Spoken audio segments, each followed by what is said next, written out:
Your turn. I don't want to. Oh, come on. It's the last show. No, I really don't want to. It's the last show. I know, but I don't want to. Do it. Do it. Fine. You know you want to.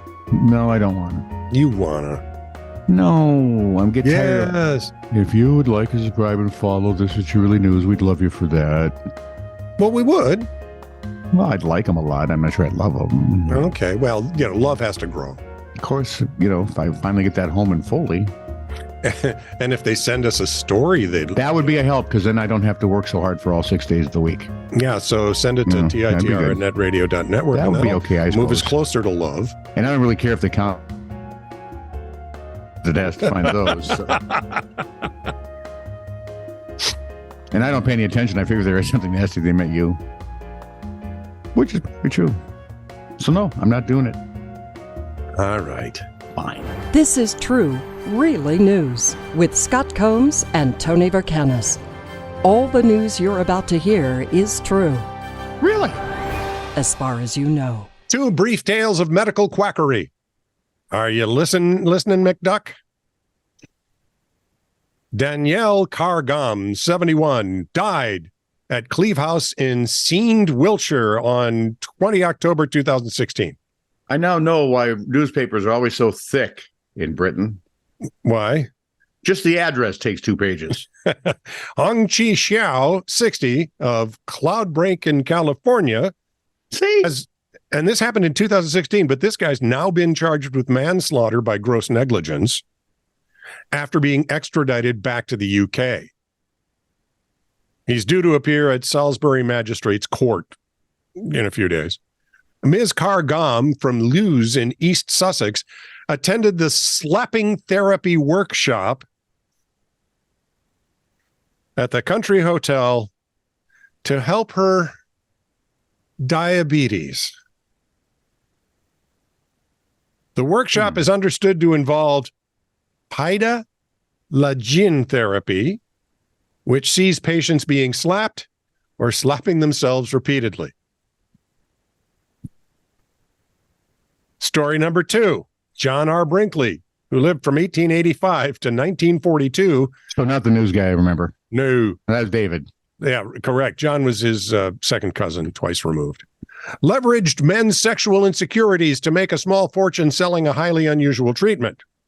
For just $750, Brinkley would transplant goat's testicles into men's scrotums to cure their infertility. Bad idea. Not satisfied. Hang on. Bad idea. Not satisfied with cutting out goat's testicles, Brinkley even offered premium customers the chance to get human testicles implanted in their bodies. You're sort of 100% overloaded at some point here. He got the testicles from death row prisoners and charged patients $5,000 per operation.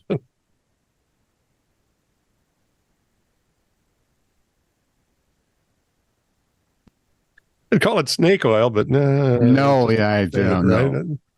You just no, can't do that story now. Hang on, the donor's being sedated. No, can't do that story now. You're going to have to use the fainting goats, right? No, maybe this one. Okay, go ahead. On the place we formerly knew as Fraser Island, which is now Quackery Beach in Australia. Oh, okay. Yeah, now I know what you're talking about. You do? No. I just read it and I have no clue. Right. A 10-year-old boy was bitten and dragged under the water by a dingo in June. Raised by crocs? According to The Guardian, now 2 weeks earlier, another dingo was euthanized after biting multiple tourists, including a French woman who was bitten on her posterior as she sunbathed. Perhaps one should cover that a bit. The madam. dingo ate your baby. Apparently it may have now. In the most recent event, the boy's older sister rescued him, the one that went in the water. He was treated for puncture wounds to his arms and shoulders. The animals are capable of inflicting serious harm. Thanks, Danielle. Some are quite brazen and are not fleeing when yelled at or when someone brandishes a stick. Oh, doggone it. Might try the 357 from the guy that shot himself because of a bad aim. Because you aim better when you're conscious. Children and teenagers must be within arm's reach of an adult, should be within arm's reach of an adult at all times. Please, God. That's always fun, right? Yeah. I'm going to go play in the what? No. No, but honest, look at the water. We'll all be together over there. Yeah, right. It'll be a feast. Stay here. Teenagers. 2 police stories. A patrol officer was on a foot chase after a suspect perpetrator. The whole way, the cop was running and laughing. The bad guy ran left, ran right, jumped over a fence, kept running, yada, yada, yada, yada. The whole way, the cop followed him, left, right, up, and over. Finally, the bad guy ran out of gas and stopped, gave up. Cop handcuffed him, still laughing, yet breathing hard. As it turns out, the suspect was wearing light-up tennis shoes that lit up every step and pounce. Of course. Now, this guy was actually given a ride home as the cops laughed their asses off in the front seats. Story goes, I was at a party and decided to get way drunker than usual. My last memory was on the dance floor with a bottle of goose. Grey Goose, I suppose. I would guess. What happened next? I still don't know, but somehow I ended up in the next state over.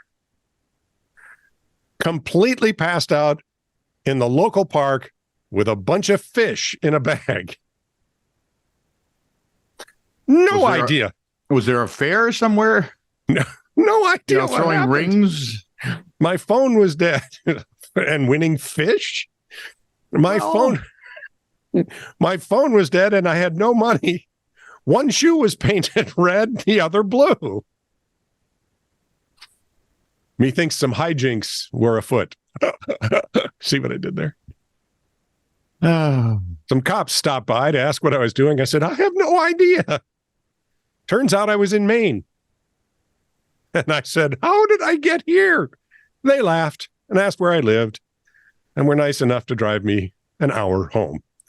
They basically just made fun of me the whole way home, but beat getting arrested.